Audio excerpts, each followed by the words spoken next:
નમસ્કાર દોસ્તો, હું છું આપનો મિત્ર નરેશ ભીલવા.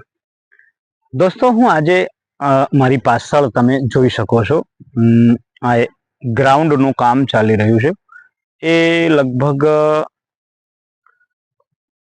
કેટલા સમયથી 10 દિવસથી લગભગ કામ ચાલી રહ્યું છે. તો દોસ્તો, પાછળના દ્રશ્ય જોઈ શકો છો. તો ફાઇનલી થયું એવું કે યાર જેસીબી છે ને, એને આ ખોદી તો દીધું છે દોસ્તો, ખોદી દીધું છે પાછળ. તો એને યાર હવે રોલરની તો જરૂર પડશે, પીચ બનાવવાની છે, એના માટે પણ ખોદાઈ દીધું. એ તો મટીરિયલ નખાઈ જશે, આજના દિવસમાં લગભગ મટીરિયલ આવી જશે. પણ થયું દોસ્તો એવું મારી સાથે કે યાર આપણે રોલરની જરૂર હતી. ત્યારે ગઈકાલે આપણા ડેપ્યુટી સરપંચ ને લોકો ચર્ચા કરતા હતા કે યાર રોલર લાવવું પડશે. તો મેં સવારમાં એમને ફોન કર્યો કે યાર રોલરનું શું થયું, કઈ સેટિંગ થયું? તો એમને કીધું કે યાર સેટિંગ નથી થયું, થાય એટલે આપણે કરાવી દઈશું, ને નહીં થાય તો આપણે પછી ટ્રેક્ટરો દ્વારા પણ સરખું કરાવી દઈશું, ટીપી દઈશું.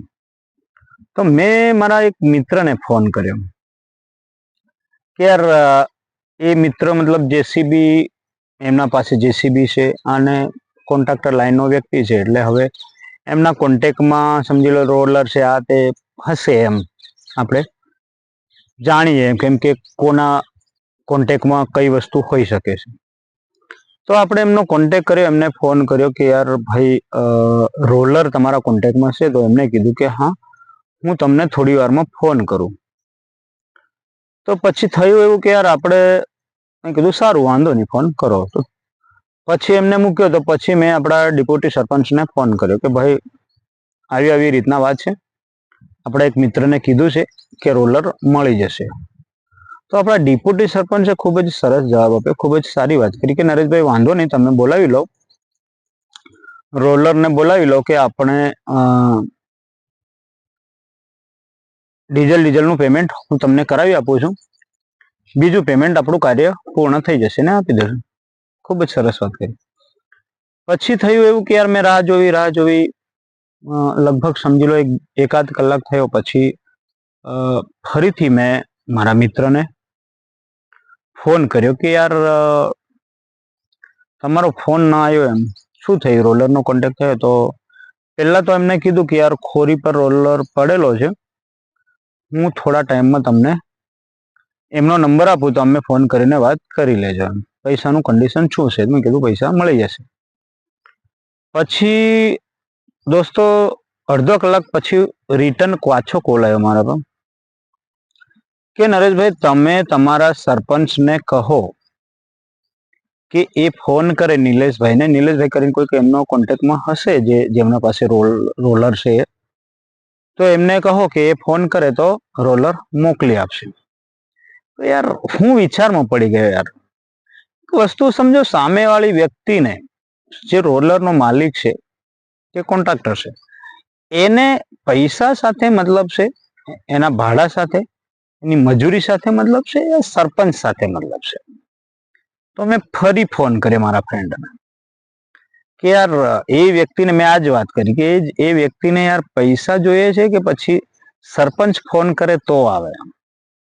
એને કામ કોઈ પણ કરાવે, એને તો પૈસા સાથે મતલબ છે ને યાર. એક સ્વાભાવિક વાત છે યાર, તમે ગમે તે કામ કોઈ બી વ્યક્તિ કરાવે તમારી પાસે, ગમે તે કાર્ય કરાવે, તમે જે સ્કિલ તમારી આવડત પ્રમાણે તમે કરતા હોય એ કાર્ય, તો પછી એમાં યાર કોણ વ્યક્તિ બોલાવે કોના સાથે કોઈ મતલબ હોતો નથી યાર, હું એવું માનું છું. પણ એ ફ્રેન્ડે કીધું કે યાર નરેશભાઈ મજાકની વસ્તુ નથી, આ મજાકની વાત નથી, તમે સરપંચને ફોન કરાવશો તો જ રોલર આવશે. તો મેં કીધું હા ભાઈ કોઈ વાંધો નહીં, સિરિયસ.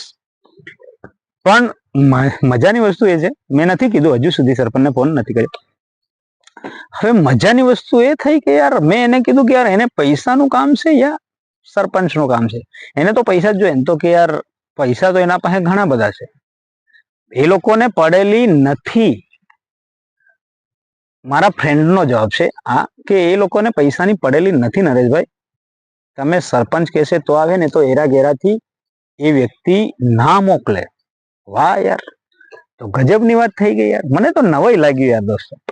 મને કેમ નવાઈ લાગ્યું કે હું આ દુનિયામાં એવું માનું છું, વ્યક્તિ સાથે મતલબ નથી, એના પદ સાથે યા કદ સાથે મતલબ નથી, માત્ર ને માત્ર લોકોને પૈસા સાથે મતલબ છે. પણ આ જવાબ મને કઈક અજીબ લાગ્યો.